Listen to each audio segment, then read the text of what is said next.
যে মানুষটার কথা না বলাতে আপনি কষ্ট পাচ্ছেন, খোঁজ নিয়ে দেখেন সেই মানুষটা অন্যদের সাথে ঠিকই কথা বলছে।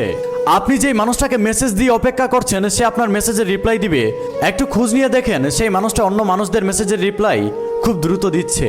আসলে সে আপনার মেসেজগুলো দেখেও সিন করে না, রিপ্লাই করে না। আপনি তাকে অনেকগুলো মেসেজ দেওয়ার পর সে হুট করে এসে বলে চলে যায়। তারপর আপনি তাকে একের পর এক কল করবেন, তার ফোনে ঠিকই রিং হবে। সে আপনার কল দেখে ফোনটা সাইলেন্ট করে রেখে দিবে। আপনি ভাববেন সে হয়তো ব্যস্ত আছে, যার কারণে আপনার সাথে কথা বলছে না। আসলে আপনার ধারণাটা ভুল, সে ব্যস্ত নয়, সে আপনার সাথে কথা না বলার জন্য তার ফোনটা সাইলেন্ট করে রেখেছে।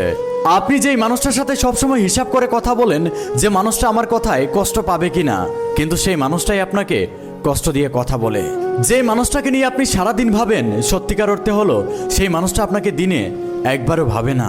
আসলে ভালোবাসা জিনিসটা বড়ই আজব। যে ভালোবাসা পায় সে ভালোবাসার সঠিক মূল্য দিতে পারে না, আর যে ভালোবাসা পায় না সে পাগলের মতো ঘুরে ভালোবাসা পাওয়ার জন্য।